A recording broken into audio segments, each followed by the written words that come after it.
Hello students, welcome to M classes. कैसे हैं आप सभी? आई होप आप सभी अच्छे होंगे।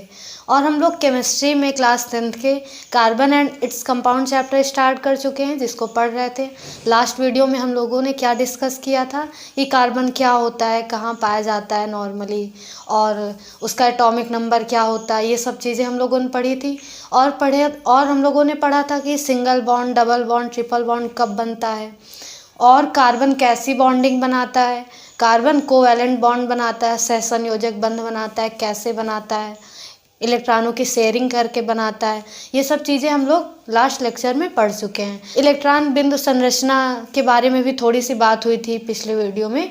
आज हम लोग इलेक्ट्रॉन बिंदु संरचना को बनाना सीखेंगे। जैसे N2 हो गया, H2 हो गया, Cl2 हो गया, O2 हो गया। इनकी इलेक्ट्रॉन बिंदु संरचना कैसे बनेगी, बहुत आसान सा है, और कभी कभी 1-2 नंबर में पूछ भी लेता है, तो हमको आना चाहिए बनाना।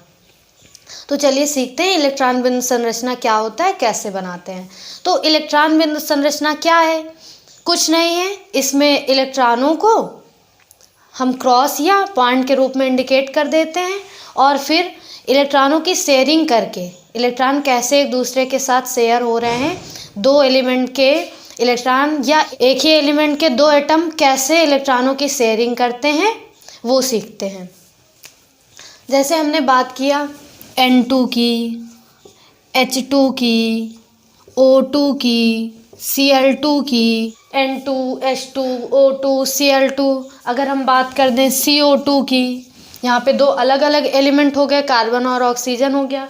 अभी तक जितने भी ऊपर लिखे गए हैं उनमें सभी में एक ही एलिमेंट है, यानी नाइट्रोजन है, तो नाइट्रोजन के दो मॉलिक्यूल्स हैं, दो अणु हैं। हाइड्रोजन है तो हाइड्रोजन के दो मॉलिक्यूल्स हैं। लेकिन यहाँ पे CO2 में कार्बन एक अलग एलिमेंट, ऑक्सीजन एक अलग एलिमेंट। तो इनकी इलेक्ट्रॉन बिंदु संरचना कैसे बनेगी वो सीखते हैं। इलेक्ट्रॉन बिंदु संरचना के लिए हमको क्या याद रखना है, क्या पता होना चाहिए? हमको केवल एक बात याद रखनी है कि कोई भी एलिमेंट है तो उसका एटॉमिक नंबर कितना होगा, उसका एटॉमिक नंबर कितना होगा। और एटॉमिक नंबर आपको 8th में 9th में याद करवा दिए गए हैं। अगर नहीं याद किए तो कम से कम आप 20 तक 30 तक एटॉमिक नंबर केवल लर्न कर लीजिए। या पूरा नहीं लर्न कर पा रहे हैं, वीक हैं आप, नहीं याद हो पा रहा, याद तो हो जाएगा लेकिन आप याद करना ही नहीं चाह रहे हैं। तो जैसे नहीं कर पा रहे हैं तो कुछ जो मेन एलिमेंट हैं उनका एकदम अच्छे से याद कर लीजिए। जैसे नाइट्रोजन है, नाइट्रोजन का कितना होता है 7। हाइड्रोजन का तो सभी को याद होगा 1 होता है। ऑक्सीजन का कितना होता है 8 होता है, 8 एटॉमिक नंबर, परमाणु क्रमांक कितना होता है। उसी तरह क्लोरीन का कितना होता है 17 होता है। कार्बन का कितना होता है 6 होता है। तो इस तरह करके कुछ जो इम्पॉर्टेंट एलिमेंट हैं उनका स्पेशली लर्न कर लीजिए। बाकी बेसिकली आपको 1 to 20 या 1 to 30 लर्न होना चाहिए। 1 to 20 तो बहुत ही ज़रूरी याद होने चाहिए, और 30 तक भी ज़रूरत पड़ती, लेकिन 20 एकदम अच्छे से याद कर लेने हैं आपको।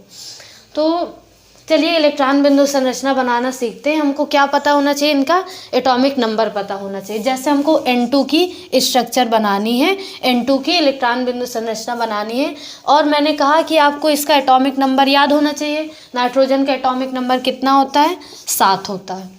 नाइट्रोजन का एटॉमिक नंबर कितना होता है 7 होता है। तो अब हमको क्या करना है, अब हमको इनका इलेक्ट्रॉनिक कॉन्फ़िगरेशन करना है, इलेक्ट्रॉनिक विन्यास करना है। वो कैसे करेंगे? आपको सब सेल्स के रूप में, SPDF के रूप में इलेक्ट्रॉनिक विन्यास करने की यहाँ पे ज़रूरत नहीं है। केवल आप KLMN के रूप में करके भी निकाल सकते हैं। KLMN क्या है? KLMN ये क्या है? ये सेल्स होती हैं, ये सेल्स होती हैं। K पहली सेल है, L दूसरी सेल है, M तीसरी सेल है, और N चौथी सेल है। और K सेल में कितने इलेक्ट्रॉन होंगे, L सेल में कितने इलेक्ट्रॉन होंगे, M सेल में कितने इलेक्ट्रॉन होंगे, N सेल में कितने इलेक्ट्रॉन होंगे, ये हम कैसे याद करेंगे? तो इसके लिए एक छोटा सा फार्मूला होता है। फार्मूला क्या होता है? 2n²। फार्मूला होता है 2n²। अगर हम पहली सेल के लिए निकाल रहे हैं यानी कि n बराबर 1 रखेंगे तो 2 × 1 का स्क्वायर, यानी कि आ गया कितना 2। यानी K में कितने इलेक्ट्रॉन भर सकते हैं हम? 2 इलेक्ट्रॉन भर सकते हैं। उसी तरह हम L का निकालेंगे तो L दूसरी सेल है, तो अब हम N की जगह क्या रखेंगे? 2 रखेंगे, यानी 2 × 2 का स्क्वायर, यानी कि 2 × 4, यानी कि 4 × 2 = 8 आ गया। यानी L में हम अधिकतम मैक्सिमम कितने इलेक्ट्रॉन भर सकते हैं? 8 इलेक्ट्रॉन भर सकते हैं। उसी तरह हम M का निकालेंगे तो यहाँ पे 2 की जगह कर देंगे 3, तो 3 3 जा 9 हो जाएगा, 9 2 जा 18। यानी M में हम मोस्टली भर सकते हैं 18 इलेक्ट्रॉन। उसी तरह अब हम N का निकालेंगे तो N के लिए हम क्या रख देंगे? यहाँ पे 4 रख देंगे, तो हो जाएगा 16 और 16 दूनी 32। यानी कि N में कितने हो सकते हैं? 32 हो सकते हैं। सपोज आप कभी भूल जाएं कि 2 8 18 32, ये तो ऐसा सिंपल सा सीक्वेंस है, आप याद कर लेंगे। लेकिन सपोज अगर आप कभी भूल जाते हैं कि इसमें 8 होता है, कि मतलब कोई कन्फ्यूजन क्रिएट होता है, तो हमको याद क्या रखना है? 2n² याद रखना है। और अगर हम पहली कक्षा के लिए निकाल रहे हैं तो 1 कर दिया, 2n² तो 2 आ गया। दूसरी कक्षा के लिए निकाल के चेक कर लिए, तो इस टाइम में कभी आपसे गलत नहीं होगा। के एलिमेंट में कितने मैक्सिमम हम इलेक्ट्रॉन फिल कर सकते हैं? 2 8 18 32। ये हमने क्यों बताया? क्योंकि इसकी अभी ज़रूरत पड़नी है, क्योंकि अभी हमको इसकी ज़रूरत पड़नी है। तो यहाँ तक की बात समझ में आई। अब देखिए, जैसे हमको नाइट्रोजन का इलेक्ट्रॉनिक विन्यास करना है। नाइट्रोजन का एटॉमिक नंबर है 7, यानी कि नाइट्रोजन के पास केवल कितने इलेक्ट्रॉन हैं? 7 इलेक्ट्रॉन हैं। अब हमको इन 7 इलेक्ट्रॉन को अलग अलग सेल में भरना है। तो सबसे पहली सेल है के में हम कितने इलेक्ट्रॉन भर सकते हैं? के में हम भर सकते हैं 2, हमने 2 भर दिया। तो 7 में से 2 इलेक्ट्रॉन हमने के सेल में भर दिए, बचे कितने? 5 बचे, हमने यहाँ पे 5 लिख दिया।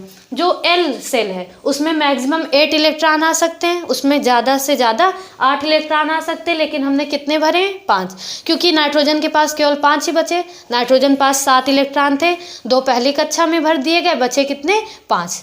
तो हमने दूसरी कक्षा में 5 इलेक्ट्रॉन भर दिए। और दूसरी कक्षा में अधिकतम कितने आ सकते हैं? 8 आ सकते हैं। यानी कि यहाँ पे कितने इलेक्ट्रॉनों की कमी है? 3 इलेक्ट्रॉनों की कमी है। और नाइट्रोजन को 3 इलेक्ट्रॉन चाहिए अपना अष्टक पूरा करने के लिए, अपना ऑक्टेट पूरा करने के लिए। तो 3 इलेक्ट्रॉन चाहिए, तो 3 इलेक्ट्रॉनों की शेयरिंग करेगा। नाइट्रोजन क्या करेगा? 3 इलेक्ट्रॉनों की शेयरिंग करेगा। तो चलिए अब देखते हैं कैसे शेयरिंग करता है। तो अभी तक हम लोगों ने समझ लिया कि नाइट्रोजन का एटॉमिक नंबर 7 है और इसका हमने इलेक्ट्रॉनिक विन्यास किया तो आया 2 5।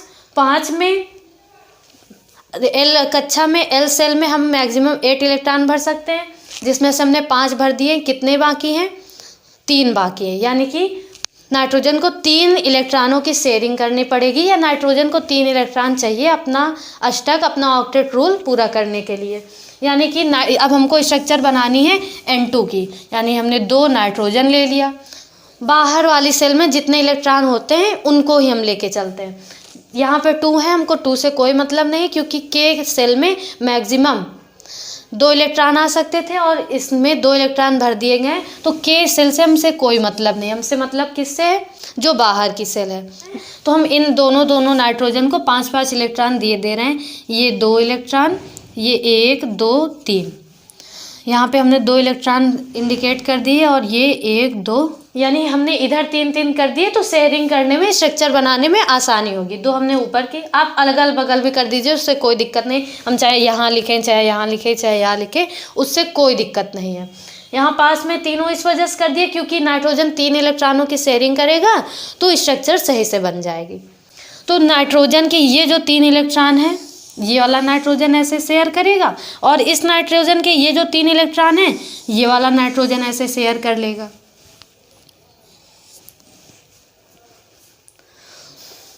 यानी नाइट्रोजन अपने 2 एटम में N2 में कितने इलेक्ट्रॉनों की शेयरिंग कर रहा है? 3 इलेक्ट्रॉनों की शेयरिंग कर रहा है। 1 इलेक्ट्रॉन की शेयरिंग करता है तो सिंगल बॉन्ड बनता है, 2 इलेक्ट्रॉनों की शेयरिंग करता है तो डबल बॉन्ड बनता है, और 3 इलेक्ट्रॉनों की शेयरिंग करता है तो कौन सा बॉन्ड बनता है बच्चों? ट्रिपल बॉन्ड बनता है। तो यहाँ पे नाइट्रोजन यानी N2 में कौन सा बॉन्ड बनता है? N2 में हमेशा ट्रिपल बॉन्ड बनता है। N2 कैसा बॉन्ड बनाता है? N2 ट्रिपल बॉन्ड बनाता है। कभी कभी एग्जाम में इलेक्ट्रॉन बिंद संरचना बनाने के लिए पूछ लेता है कि N2 की इलेक्ट्रॉन बिंद संरचना बनाइए, तो कुछ नहीं करना, केवल ये बनाना है। हमको क्या पता होना चाहिए? हमको जिसकी भी इलेक्ट्रॉन बिंद संरचना बनानी है उसका एटॉमिक नंबर पता होना चाहिए, उसका परमाणु क्रमांक पता होना चाहिए। उसके बाद हम इलेक्ट्रॉनिक विन्यास कर लेते हैं KLMN के रूप में। K में 2 इलेक्ट्रॉन, L में 8, M में 18 और N में 32 इतने हो सकते हैं। और जितना उसके पास इलेक्ट्रॉन है उतना ही तो भर पाएगा। अधिकतम हम इतना भर सकते हैं इन सेल्स में, लेकिन जितने हमारे पास इलेक्ट्रॉन है हम उतने ही तो भर पाएंगे। जैसे नाइट्रोजन पास 7 इलेक्ट्रॉन थे तो 2 और 5 इस तरह भरा। 8 होते तो 2 यहाँ पे भरे जाते, 6 यहाँ पे भरा जाता, तो 2 5 भर दिया। उसके बाद जो अंतिम कक्षा है, जो लास्ट सेल है, लास्ट सेल में 5 इलेक्ट्रॉन है, तो लास्ट सेल के 5 इलेक्ट्रॉन नाइट्रोजन की शेयरिंग नाइट्रोजन में इलेक्ट्रॉनों की शेयरिंग कराएंगे। ये 3 इलेक्ट्रॉन, ये 2 नाइट्रोजन है, ये 3 इलेक्ट्रॉन, ये 2 इलेक्ट्रॉन, ये उसके बाद 3 इलेक्ट्रॉनों की शेयरिंग कर रहा है। इसके पास अब देखिए 3 ये 6 7 8, इस नाइट्रोजन पास 8 इलेक्ट्रॉन पूरे हो गए। सेम है नाइट्रोजन पास 5 ये 3 ये, इस नाइट्रोजन पास भी 8 इलेक्ट्रॉन पूरे हो गए। 3 इलेक्ट्रॉनों की शेयरिंग कर रहा है, इसलिए कौन सा बॉन्ड बन रहा है? ट्रिपल बॉन्ड बन रहा है। तो नाइट्रोजन की इलेक्ट्रॉन बिंदु संरचना समझ में आ गई। उसके बाद देखते हैं H2 की। तो H2 की तो शायद आपको कल भी कराया गया था, लेकिन फिर भी देख लीजिए। H2 का एटॉमिक नंबर कितना होता है हाइड्रोजन का? हाइड्रोजन का एटॉमिक नंबर होता है 1। अब हम क्या करेंगे? KLMN में इलेक्ट्रॉनिक विन्यास करेंगे। K में हम मैक्सिमम कितने इलेक्ट्रॉन भर सकते हैं? 2 इलेक्ट्रॉन भर सकते हैं, लेकिन हाइड्रोजन के पास है कितने इलेक्ट्रॉन? केवल 1 इलेक्ट्रॉन है। यानी जो K सेल है उसमें 2 इलेक्ट्रॉन हम मैक्सिमम रख सकते हैं, लेकिन हमारे पास है ही नहीं 2, हमारे पास केवल 1 है। तो हम क्या करेंगे? केवल 1 ही रख देंगे। K में हमने केवल 1 रख दिया। यानी अब K कक्षा पूरा करने के लिए, K सेल पूरा करने के लिए, कंप्लीट करने के लिए हाइड्रोजन को कितने इलेक्ट्रॉन की ज़रूरत है? 1 इलेक्ट्रॉन की ज़रूरत है। हाइड्रोजन को हम एक प्रकार से एक्सेप्शन बोल के भी समझ सकते हैं, लेकिन क्यों? क्योंकि हाइड्रोजन को कितने इलेक्ट्रॉन की ज़रूरत है? केवल 1 इलेक्ट्रॉन की ज़रूरत है K कक्षा को पूरा करने के लिए। अगर वो केवल अपनी K कक्षा को पूरी कर ले तब भी वो स्थायी हो जाएगा, नोबेल हो जाएगा। इसलिए हाइड्रोजन को केवल 1 इलेक्ट्रॉन चाहिए, क्योंकि K में मैक्सिमम 2 हो सकते हैं, लेकिन नाइट्रोजन पास है केवल 1। यानी 1 और आ जाए तो उसकी K कक्षा पूरी हो जाएगी, K कक्षा, K सेल कंप्लीट हो जाएगी, तब भी वो नोबल हो जाएगा। मतलब जो लास्ट सेल है उसमें इलेक्ट्रॉन पूरे होने चाहिए। यानी हाइड्रोजन कितने इलेक्ट्रॉनों की शेयरिंग करेगा? 1 इलेक्ट्रॉनों की शेयरिंग करेगा। ये यहाँ पे 1 हाइड्रोजन, ये यहाँ पे दूसरा हाइड्रोजन, ये हाइड्रोजन का इलेक्ट्रॉन, ये इस हाइड्रोजन का इलेक्ट्रॉन, ये इसके साथ ऐसे शेयरिंग कर लेगा और ये इसके साथ ऐसे शेयरिंग कर लेगा। हाइड्रोजन कितने इलेक्ट्रॉनों की शेयरिंग कर रहा है? 1 इलेक्ट्रॉनों की शेयरिंग कर रहा है। यानी इनके बीच में कौन सा बॉन्ड बनेगा? सिंगल बॉन्ड बनेगा। तो इनके बीच में हाइड्रोजन और हाइड्रोजन यानी H2 में कौन सा बॉन्ड बनता है? सिंगल बॉन्ड बनता है। समझ गए? उसके बाद आगे देखते हैं O2 और Cl2 की स्ट्रक्चर भी देखते हैं। O2 की स्ट्रक्चर बनाते हैं। ऑक्सीजन के एटॉमिक नंबर कितना होता है? ऑक्सीजन एटॉमिक नंबर होता है 8। ऑक्सीजन का परमाणु क्रमांक कितना होता है? 8 होता है। तो अब हम 8 का क्या करेंगे? इलेक्ट्रॉनिक विन्यास करेंगे, यानी KLM में डिवाइड करेंगे। K में कितने इलेक्ट्रॉन आ सकते हैं? 2, हमने 2 भर दिया। 8 में से 2 इलेक्ट्रॉन भर दिया, बचे कितने? 6 इलेक्ट्रॉन। यानी ऑक्सीजन के लास्ट सेल में कितने इलेक्ट्रॉन हैं? 6 इलेक्ट्रॉन हैं। 6 हैं, 6 को 8 करने के लिए, 6 को अपना अष्टक पूरा करने के लिए कितने इलेक्ट्रॉन चाहिए? 2 इलेक्ट्रॉन चाहिए। यानी ऑक्सीजन क्या करेगा? 2 इलेक्ट्रॉनों की शेयरिंग करेगा। अब हम क्या करेंगे? यहाँ पे 2 ऑक्सीजन बना लेते हैं। ये 2 ऑक्सीजन लिख लिए। ऑक्सीजन पास कितने इलेक्ट्रॉन है? 6 इलेक्ट्रॉन है। तो 2 2 4 5 6, 2 2 4 5 6 बन गए। अब ये जो इस ऑक्सीजन के ये 2 इलेक्ट्रॉन है, ये ऐसे इसके साथ शेयरिंग कर लेंगे, और इस ऑक्सीजन के ये जो इलेक्ट्रॉन है ये ऐसे इसके साथ शेयरिंग कर लेंगे। ऑक्सीजन 2 इलेक्ट्रॉनों की शेयरिंग कर रहा है, तो यहाँ पे कौन सा बॉन्ड बनेगा? डबल बॉन्ड बनेगा। यानी N2 में ट्रिपल बॉन्ड, H2 में सिंगल बॉन्ड, और O2 में कौन सा बॉन्ड होता है? डबल बॉन्ड होता है। कैसे होता है? क्योंकि 2 इलेक्ट्रॉनों की शेयरिंग कर रहे हैं, डबल बॉन्ड। 3 इलेक्ट्रॉन्स की शेयरिंग करेंगे तो ट्रिपल बॉन्ड। तो ऑक्सीजन की इलेक्ट्रॉन बिंदु संरचना समझ में आई। आगे किसकी देखना है? Cl2 की। क्लोरीन। क्लोरीन का एटॉमिक नंबर कितना होता है? 17 होता है। क्लोरीन का एटॉमिक नंबर कितना होता है? 17 होता है। 17 को हम K11 के रूप में डिवाइड करेंगे तो क्या होगा, 17 से 2 इलेक्ट्रॉन निकल के K में आ जाएंगे, तो 2 हमने भर दिए। उसके बाद 17 के पास कितने बचे, 2 इसने दे दिया, 15 बचे, 15 इलेक्ट्रॉन बचे क्लोरीन के पास। और हम L सेल में अधिकतम मैक्सिमम कितने इलेक्ट्रॉन भर सकते हैं, 8 इलेक्ट्रॉन भर सकते हैं, तो 8 इलेक्ट्रॉन भर दिए। 17 में से 10 इलेक्ट्रॉन भर चुके हैं, 17 में से 10 इलेक्ट्रॉन फिल हो गए, बचे कितने, 7 इलेक्ट्रॉन, 2 K में, L में 8 और M में कितने भरेंगे हम, 17 में से 10 फिल कर दिए, बचे कितने, 7 इलेक्ट्रॉन, 7 इलेक्ट्रॉन बचे, यानी 7 इलेक्ट्रॉन कहाँ जाएंगे, M सेल में जाएंगे, तो 7 इलेक्ट्रॉन M सेल में भर दिए गए। 2 8 7, 2 8 7। लास्ट सेल में कितने इलेक्ट्रॉन हैं, 7 इलेक्ट्रॉन है। 7 को 8 करने के लिए, 7 का ऑक्टेट रूल पूरा करने के लिए कितने इलेक्ट्रॉन की हमको नीड है, 1 इलेक्ट्रॉन की, तो क्लोरीन क्या करेगा, 1 इलेक्ट्रॉन की शेयरिंग करेगा। तो इधर लिख लेते हैं क्लोरीन। लास्ट सेल में कितने इलेक्ट्रॉन हैं, 7 इलेक्ट्रॉन है, तो हम यहाँ पे 7 इलेक्ट्रॉन इंडिकेट कर रहे हैं, 2 4 5 6 और एक यहाँ पे बना दिया, 4 5 6 1 7। इसी तरह 2 2 4 5 6 और 1 7। क्लोरीन क्या करेगा, इस 1 इलेक्ट्रॉन की शेयरिंग कर लेगा। ये वाला क्लोरीन क्या करेगा, इस 1 इलेक्ट्रॉन की शेयरिंग कर लेगा, यानी दोनों ने 1 इलेक्ट्रॉनों की शेयरिंग कर ली। इसके पास 7 थे, एक ये वाला ऐड हो गया तो कितने हो गए, 8 हो गए। इसके पास भी 7 थे, ये वाला ऐड हो गया तो 8 हो गए। क्लोरीन कितने इलेक्ट्रॉनों की शेयरिंग करता है, 1 इलेक्ट्रॉनों की शेयरिंग करता है, यानी क्लोरीन में कौन सा बॉन्ड होता है, सिंगल बॉन्ड होता है। क्लोरीन में कौन सा बॉन्ड होगा, सिंगल बॉन्ड होगा।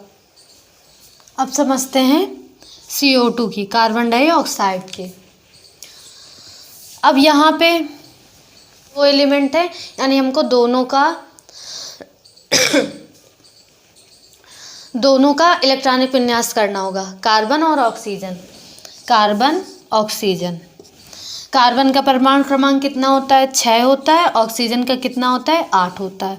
जब हम इसका इलेक्ट्रॉनिक विन्यास करते हैं तो 2 और 4, जब इसका इलेक्ट्रॉनिक विन्यास करते हैं तो 2 और 6, यानी कार्बन की लास्ट सेल में 4 इलेक्ट्रॉन होते हैं, ऑक्सीजन के लास्ट सेल में 6 इलेक्ट्रॉन होते हैं। यहाँ पे 2 ऑक्सीजन है, यानी 2 तरफ ऑक्सीजन रहेंगे। क्या करें हम, कार्बन को बीच में कर दें और अगल बगल ऑक्सीजन कर दें। अब हम क्या करेंगे, 4 हैं तो 2 और 2 4 हो गए। ऑक्सीजन के पास 6 हैं तो 2 2 4 5 6, 2 2 4 और ये 5 6। ऑक्सीजन के 6 इलेक्ट्रॉन, कार्बन के 4 इलेक्ट्रॉन, ऑक्सीजन के 6 इलेक्ट्रॉन। कार्बन क्या करेगा, कार्बन इस ऑक्सीजन के 2 इलेक्ट्रॉन को लेगा और इस ऑक्सीजन के भी 2 इलेक्ट्रॉन को लेगा। ऐसे कार्बन क्या करेगा, इस ऑक्सीजन के 2 इलेक्ट्रॉन और इस ऑक्सीजन के 2 इलेक्ट्रॉन को ले लेगा और फिर ये ऑक्सीजन क्या करेगा, कार्बन के ये दोनों इलेक्ट्रॉन और ये वाला ऑक्सीजन कार्बन के ये दोनों इलेक्ट्रॉन। ऑक्सीजन को कितने इलेक्ट्रॉन चाहिए थे, 2, कार्बन को कितने चाहिए थे, 4, तो इसके 2 और इसके 2 मिला के कार्बन के पास भी 4 हो गए और इस कार्बन के 2 इसने ले लिए, इस कार्बन के 2 इसने ले ली, शेयरिंग कर ली, दोनों बराबर से शेयरिंग कर रहे हैं। यानी कि कार्बन क्या कर रहा है, ऑक्सीजन के साथ, दोनों ऑक्सीजन के साथ 2 इलेक्ट्रॉनों की शेयरिंग कर रहा है। इधर भी 2 इलेक्ट्रॉनों की शेयरिंग कर रहा है, इधर भी 2 इलेक्ट्रॉनों की शेयरिंग कर रहा है। यानी कार्बन और ऑक्सीजन के बीच में भी कौन सा बॉन्ड होता है, डबल बॉन्ड होता है। कार्बन और ऑक्सीजन के बीच में भी कौन सा बॉन्ड होता है, डबल बॉन्ड होता है। देखिए 2 इलेक्ट्रॉनों की शेयरिंग कर रहे हैं तो डबल बॉन्ड होगा। तो इलेक्ट्रॉन बिंदु संरचना बनाना समझ में आया आपको, कैसे बनाना है, क्या करना है, क्या पता होना चाहिए आपको, परमाणु क्रमांक पता होना चाहिए जिसका भी इलेक्ट्रॉन बिंदु संरचना बनाना है। उसके बाद उसका इलेक्ट्रॉनिक विन्यास करना है, K11 के रूप में इलेक्ट्रॉन भर देने, लास्ट सेल में जितने इलेक्ट्रॉन हैं उनको नोट कर लेना है और लास्ट सेल के इलेक्ट्रॉन से ही पता चल जाएगा कि कितने इलेक्ट्रॉनों की शेयरिंग करेगा। यहाँ पे 4 है, 4 को 8 करने के लिए 4 इलेक्ट्रॉन चाहिए, यानी कि कार्बन 4 इलेक्ट्रॉनों की शेयरिंग करेगा। ऑक्सीजन के पास 6 है, 6 को 8 करने के लिए 2 इलेक्ट्रॉन चाहिए, यानी कि ऑक्सीजन 2 इलेक्ट्रॉनों की शेयरिंग करेगा। लास्ट सेल के इलेक्ट्रॉन देख के हमको पता चल जाएंगे कि कितने इलेक्ट्रॉनों की शेयरिंग होनी है, और जितने इलेक्ट्रॉनों की शेयरिंग हो उसी के अकॉर्डिंग बॉन्ड भी बनते हैं, single bond, double bond, triple bond. तो यहाँ तक की बात सभी को समझ में आई।